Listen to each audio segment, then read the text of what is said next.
Halo, Assalamualaikum warahmatullahi wabarakatuh. Jumpa lagi dengan Belajar Bareng. Nah, terima kasih juga sebelumnya kalian udah like video kami dan subscribe channel ini. Semoga channel ini semakin berkembang dan bermanfaat buat kalian semua. Nah, selanjutnya kita bakalan share lagi mengenai kumpulan teori FR. Dan ini tuh hanya untuk berbagi pengetahuan dan ilmu. Apabila kita ada kesalahan, mohon maaf sebesar-besarnya. Toh nggak ada kesalahan juga, toh kita bisa sharing bareng, belajar bareng tentang ini materi FR pada CPNS. Semoga kalian lolos CPNS tahun ini, amin. Nah, yang pertama, peran EFE Douwes Dekker. Siapa sih yang nggak kenal Douwes Dekker ini? Dia itu sering kan muncul di mata pelajaran sejarah-sejarah kita dahulu. Nah, dia itu sebagai jurnalis kritis, mendirikan Indische Party, dan menjabat sebagai Menteri Negara.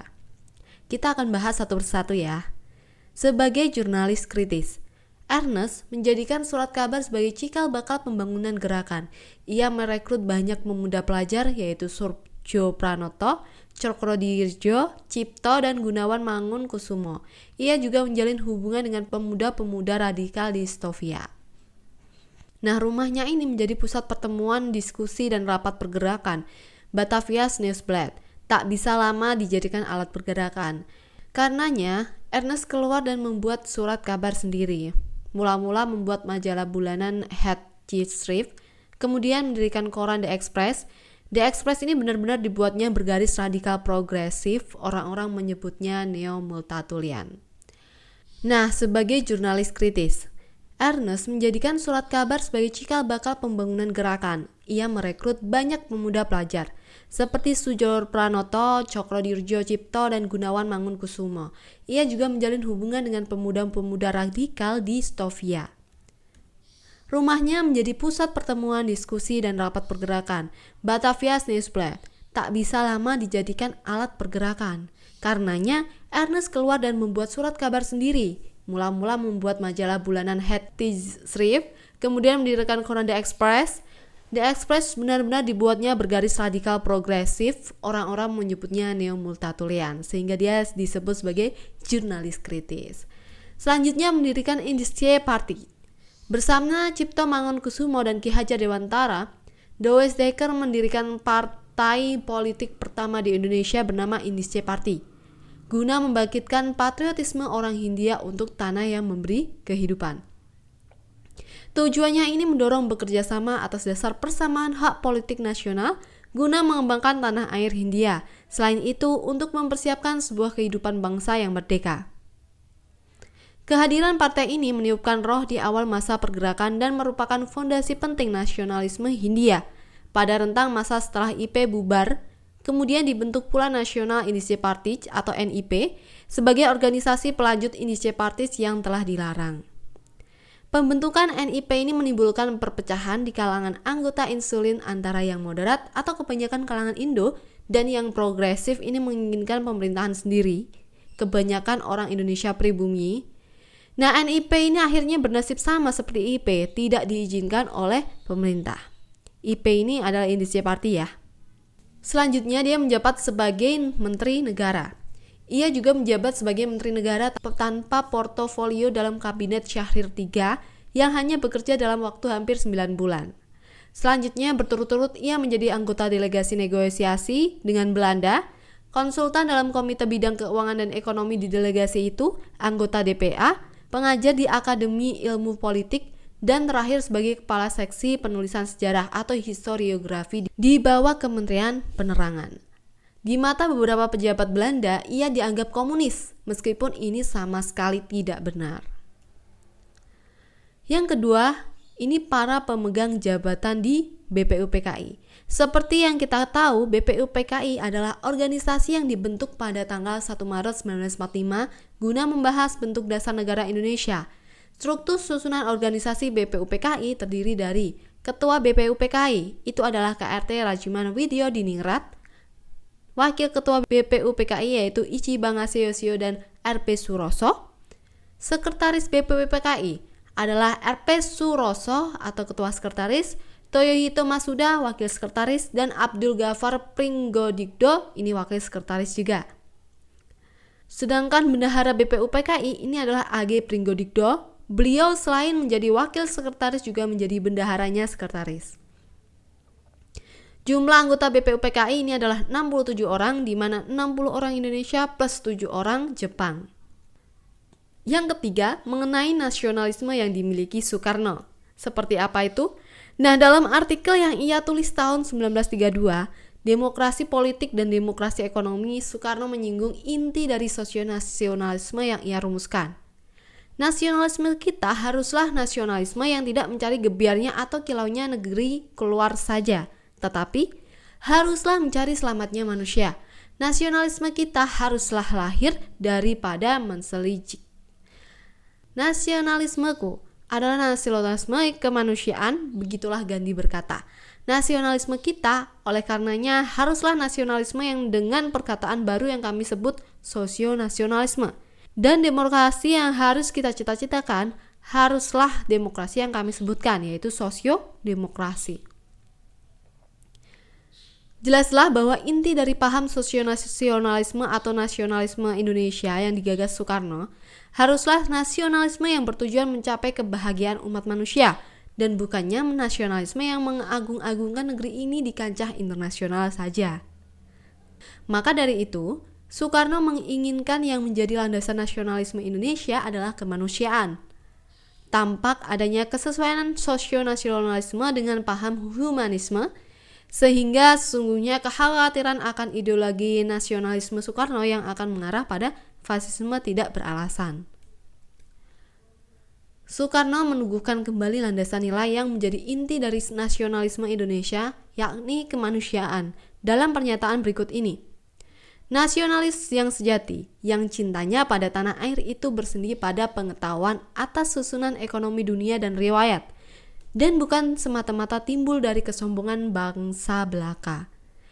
Nasionalis yang bukan kaufinis tidak boleh tidak, haruslah menolak segala paham pengecualian yang sempit budi itu. Nasionalis yang sejati, yang nasionalismenya itu bukan semata-mata suatu kopi atau tiruan dari nasionalisme barat. Akan tetapi, timbul dari rasa cinta akan manusia dan kemanusiaan. Nasionalis yang menerima rasa nasionalismenya itu sebagai suatu wahyu dan melaksanakan rasa itu sebagai suatu bakti.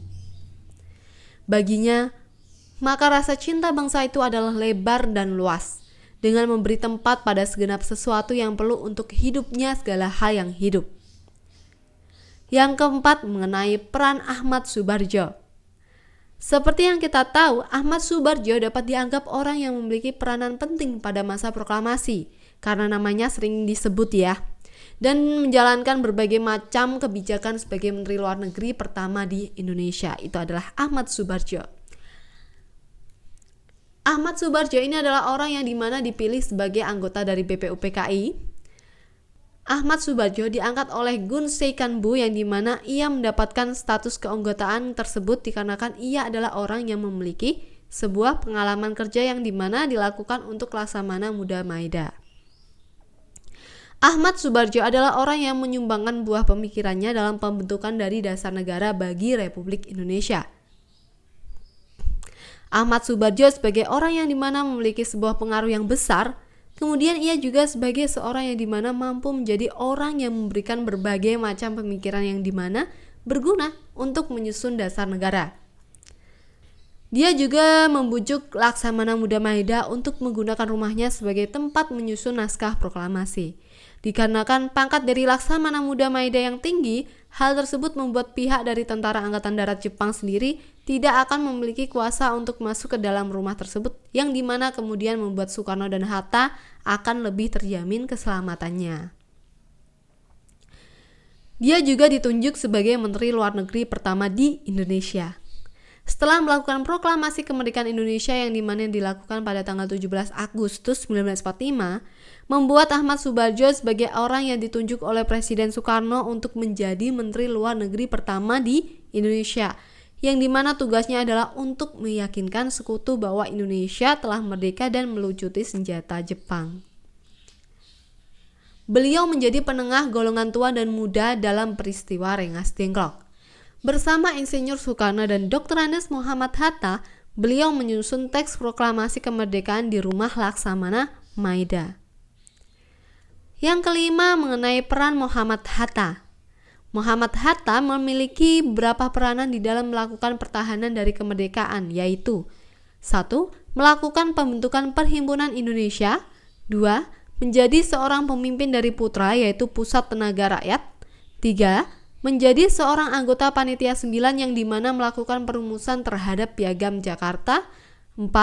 Menjadi orang yang bersama dengan Insinyur Soekarno ketika melakukan penandatanganan terhadap naskah proklamasi yang dimiliki oleh bangsa Indonesia. 5. Menjadi seorang pemimpin dalam melaksanakan konferensi meja bundar untuk pihak Indonesia di Den Haag, Belanda. 6. Pada tanggal 27 Desember 1945, melakukan penandatanganan terhadap kedaulatan yang dimiliki oleh negara Republik Indonesia. 7. Melakukan pendampingan terhadap Insinyur Soekarno yang dimana menjadi seorang wakil presiden pertama dari Republik Indonesia. 8. Bung Hatta ini adalah seorang yang ahli di bidang ekonomi. Dengan keahliannya itu, Bung Hatta mendirikan koperasi di Indonesia dan akhirnya Bung Hatta dinyatakan sebagai Bapak Koperasi Indonesia. Selanjutnya yang keenam, peran Ki Hajar Dewantara. Yang pertama, beliau mendirikan Indiske Party. 2. Melahirkan tujuan pendidikan. 3. Menjabat sebagai Menteri Pendidikan, Pengajaran, dan Kebudayaan yang pertama. 4. Aktif membuat karya tulis mengenai pendidikan. 5. Teori trikon Ki Hajar Dewantara yaitu kontinuitas, konvergensi, dan konsentris. 6. Trisendra Pendidikan. 7. Membangun dan memperjuangkan taman siswa. 8. Membangkitkan semangat anti kolonial. 3 ajaran penting untuk pendidikan nasional, yaitu Ingarso Suntulodo yang berarti di depan pimpinan harus memberi teladan. Ing Madya Mangunkarso yang bermakna di tengah memberi bimbingan. Tutwuri Handayani yang mengandung arti di belakang memberi dorongan. Jika disatukan kalimat itu menjadi Ingarso Suntulodo Ing Madya Mangunkarso Tutwuri Handayani. Ketiganya ini merupakan peran pendidikan. Ketika berada di depan untuk mengajar, ia mampu memancarkan aura kepemimpinan yang memberi suri tauladan, membagikan keutamaan diri yang bersumber dari pengolahan dan refleksi terus-menerus. Pada saatnya berada di tengah-tengah orang lain, ia mesti mampu menggelorakan semangat demi perubahan yang lebih baik. Ketika berada di belakang sebagai pengayom atau penasehat, ia mampu menggerakkan orang-orang di depannya supaya kehendak tetap menggelora dan keteladanan tetap berjalan. 7. Ini mengenai peran Sugondo Djoyo Puspito. Beliau merupakan Ketua Kongres Pemuda II tahun 1928, di mana Kongres Pemuda II ini diadakan dari tanggal 27 sampai 28 Oktober. 8. Sikap yang ditiru dari Insinyur Soekarno. Yang pertama adalah pekerja keras. 2. Adil. 3. Pantang menyerah. 4. Punya semangat nasionalisme yang tinggi. 5. Berpikir secara logika. 6. Mempunyai sifat kepemimpinan. 7. Berani dan tidak takut kepada siapapun kecuali Tuhan. 8. Rajin membaca. 9. Tegas. 10. Cerdas. 11. Meletakkan kepentingan bangsa dan negara di atas kepentingan pribadi. 12. Bersikap tegas dan berwibawa. 13. Jujur dan bertanggung jawab. 14. Selalu mengutamakan musyawarah mufakat. 15. Memiliki semangat kekeluargaan dan kebersamaan. 16. Berani dan rela berkorban untuk tanah air, bangsa, dan negara. 9. Ini mengenai tujuan Budi Utomo.